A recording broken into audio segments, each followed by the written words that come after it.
Um, Hello, my name is Tracy, and I'm making this video and eating potatoes, the Greek lemon potatoes. They're cold, they're from last night, they're so good. I'm making this video the day after um, being diagnosed with psoriatic arthritis. Something I'd never really heard of before. I'd heard, of course, of psoriasis, and I have no psoriasis. So it wasn't really like on my radar of things. Um, I thought I was going to this rheumatologist appointment. It was a referral from 2 years ago because I just had a lot of general body pain, and I had a tentative diagnosis of fibromyalgia. Um, but my blood test came back with like the RA, the rheumatoid, whatever. It's negative. Um, my joints in X-rays looked pretty good. Uh, so it was like, and to get a diagnosis correctly for fibromyalgia, it's a diagnosis of exclusion, from what I understand. I am not a doctor. I'm not a doctor. I'm not a medical person. I'm a piano teacher. Um, and I used to be a counselor, and that might come up at some point. Um, so, from what I understand, a diagnosis of fibromyalgia is a diagnosis of exclusion. You want to make sure it's not a bunch of other things first. So, of course, my doctor, doing her due diligence, was like, we're going to tentatively say fibromyalgia, but you're going to go do all these other things, and we're going to refer you to a rheumatologist. And I was like, will do. Like, that was in 2018. And I think it was like late 2018, like October, November 2018. Here we are, like about a year. Oh, I guess it's like, yeah, it's like 2 years because now we're November 5th, 2020. Um, yeah, that's the way referrals go. And so I went there to this appointment yesterday in the middle of COVID. I almost canceled it because I was like, I don't want to be in a. I'm so cautious. I'm such a little safety bear that I was like, I don't want to, risk anything by going there. And it's not going to be anything anyway. So I went in there thinking I was either going to get a confirmation of fibromyalgia or looking at maybe some neurological like stuff in my neck because I sometimes have nerve pain going down, and it's just like I have bad posture. Probably what it really is. That's what I thought I'd come out with, and it was so thorough. I had these three women medical professionals, all individually assess me. An RN of she called herself a fellow in that like a doctor fellow doing I think like a fellowship in rheumatology. She's already a doctor and was doing the extra training to become a rheumatologist, and then the rheumatologist herself. And although their assessment of me and listening to what I was saying, plus assessing my actual joints and where things hurt on my body, and then looking at the blood tests that were available, they all were like, yeah, this is psoriatic arthritis. And so we're going to get you going on this. We're going to start you on methotrexate. You're going to learn how to give yourself your own injections. And I'm just sort of sitting here like, And I got a mask on. They've got a mask on. I'm like, okay, yes. And I had to like stop a few times and be like, so these are my next steps. Like, okay, so I had to make some more appointments to get the training to do the injections. 3 months later, follow-up phone call to see how the medication's doing. Here's information on the medication.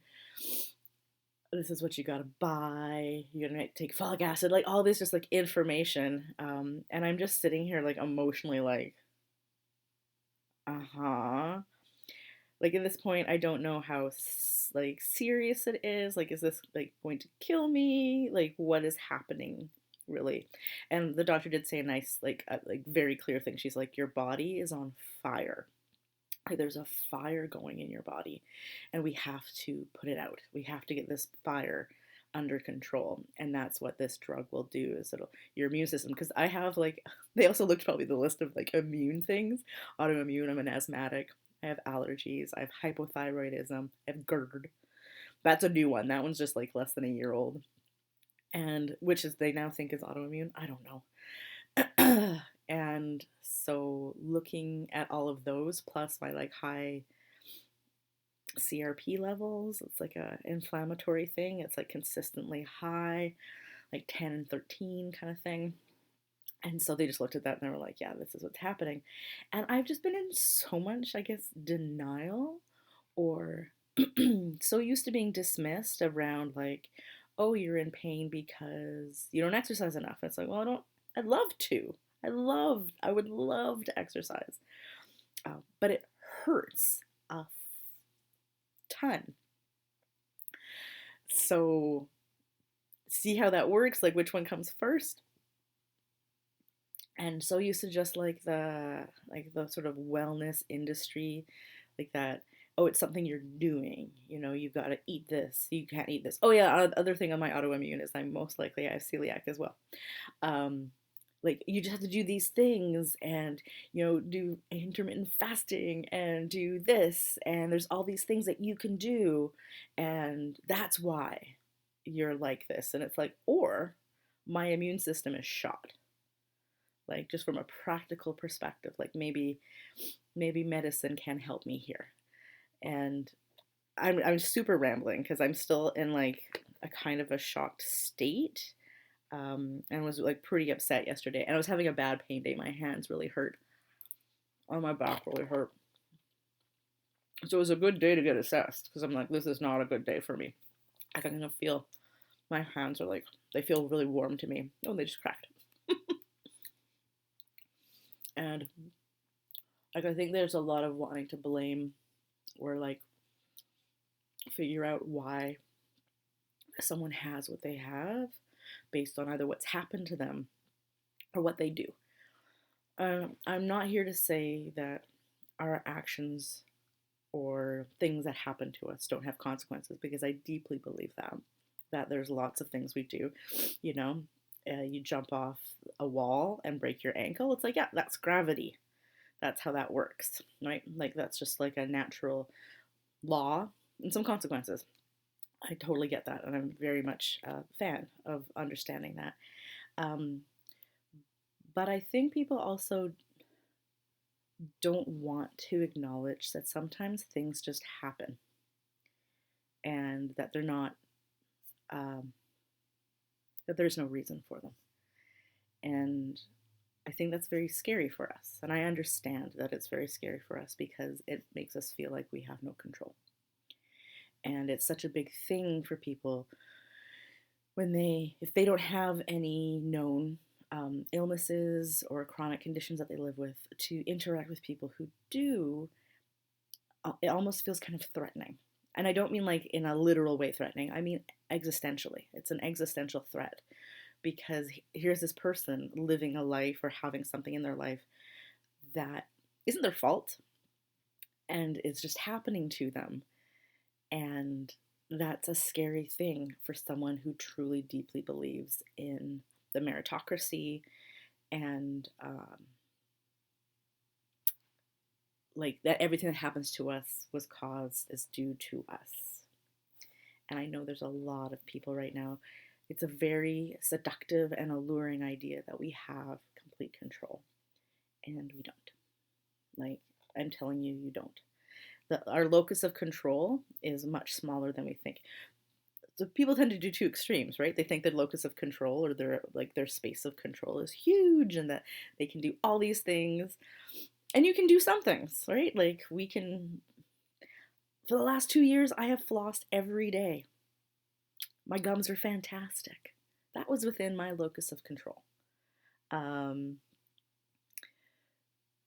If I have a degenerative bone disease and something happens to my jaw, I don't have control over that. And I think people tend to go to either like the big extremes, like they have that, like I just said, that big control or the no control, that nothing is their fault and they can do nothing about it. Both of those are kind of pretty extreme responses. But yeah, so I've just been like, these are just things that I've been thinking about during this diagnosis because thinking about things is a lot easier for me than feeling about things, even though I would say I'm pretty good at feeling things. I've had to feel a lot of things.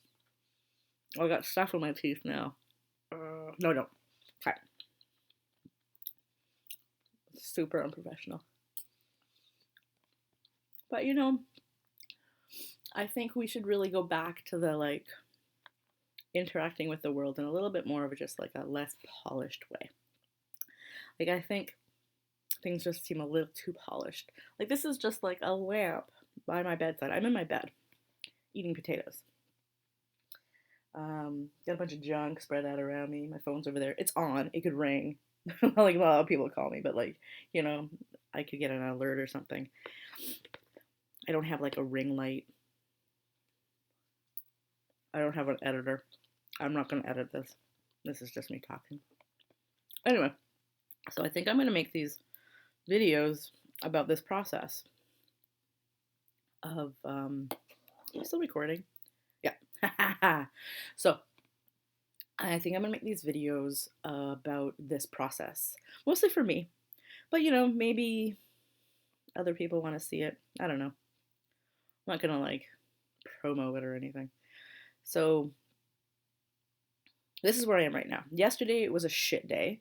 I came home. I was like, and I had to drive myself. I drove myself because I was like, no, my husband's working. My husband, we're not like legally married. We've just been together for a long time. He was working at home. And so I'm like, I'm gonna go to this appointment. I waited 40 minutes in my car. Then they pull me in, and afterwards they're like, can you see why we were running a little bit behind? We're very thorough. I'm like, yeah, you're very thorough. How this appointment and walk out just stunned with this like beautiful binder, all this information. Oh, my startup disk is almost full. Click. And I drive. I'm like, I have to drive home now, so compartmentalize. But as I'm driving, I'm like, whoo, just like not trying not to cry. A few tears fell because I still wasn't really sure. I'm like, what does this actually mean for me? I like this idea of like I'm having to give myself injections. I'm like slightly traumatized by the time one time I had to use an EpiPen, which was like also anaphylaxis is totally traumatizing because you're like, what's happening to my tongue? But what was I talking about? Yes, a good sign that I'm not fully over it, just totally dissociate in the middle of it. Driving home, got home, yeah, very upset. Luckily, my husband's just super lovely. Got off his work meeting call and just sat with me for a while. I canceled one piano student and did it later, and just sort of absorbed some things. And of course, I slept pretty okay once I finally fell asleep. And I find that once I sleep on something, things get rearranged a little bit in that midbrain hippocampus kind of area, it seems. And I'm feeling like pretty okay. Like I know my plan. So my plan now is tomorrow I'm going to go do the baseline blood work. They want to make sure my liver's okay. They want to get some chemistry on me and just compare. So I do that blood work. And then like next week I could go pick up the medications. I need to take folic acid. At the same time I'm taking the methotrexate. I think I have to get some needles. Like I'm just like this is not something I imagined in my life. But here we are. Here we are. So I will get all of those and bring them to my injection education appointment, which I think is on February. That's the other one. November 18th. I'm going to go in and learn how to inject myself. And I believe actually inject myself then with my first dose. And then I will weekly be taking this methotrexate. I think that builds up a little bit. And hopefully it takes like 3 months for you to really sort of notice any improvement. And they said in that time, just take NSAIDs, I always call them NSAIDs in my head, the non-steroidal anti-inflammatory drugs. The usual, like, ibuprofen and such and stuff. Yeah, so I'll do that and then just start the drugs. Fingers fucking crossed that, oh, I'm not supposed to swear. I think you get in trouble. Do you get in trouble if you swear? I think you get me monetized. I don't give a shit about that. Fingers crossed that it works or doesn't make me super sick, because I think you can have nausea from it, and me and vomiting do not go well together because all the blood vessels in my face burst when I puke and I look horrifying. Um, so fingers crossed. And then I have another follow-up appointment in 3 months to see how the drugs are working, because that's how long it takes for the drugs to work. In the meantime, I can always like email them with questions. And they said to bring in, they're like, after the appointment, they're like, you're gonna have lots of questions, totally normal. Write them all down, bring them in for your shot at your like injection training session. So that's what I'll do. And I'm just gonna keep on keeping on.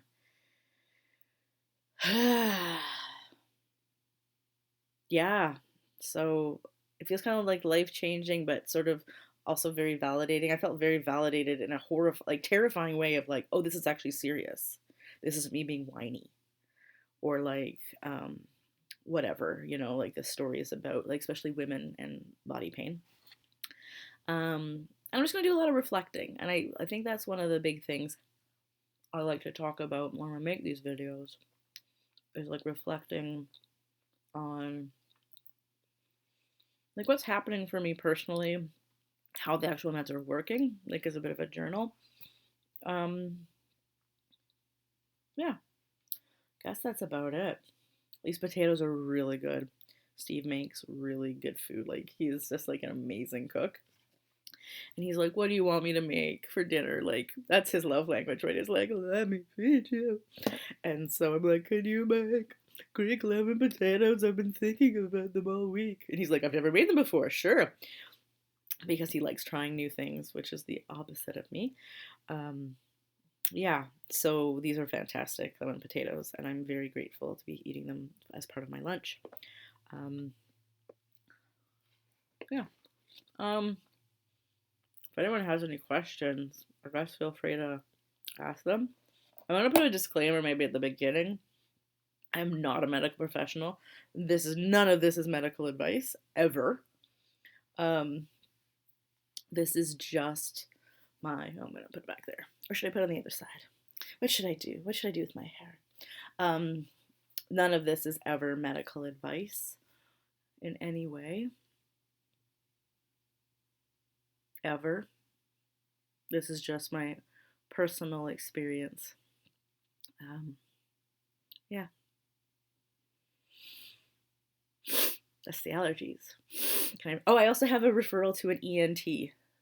All my face holes will get inspected. Water comes out of this ear. Water comes out of this eye. I can't breathe through my nose. This nostril bleeds all the time.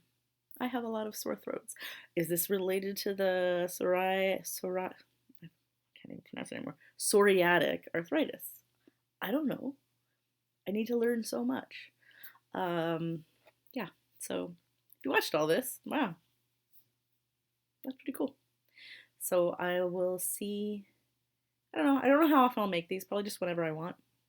Yeah, this amazing background of my gray wall, my side light, or I'll be in different rooms, who knows. It will never look fancy.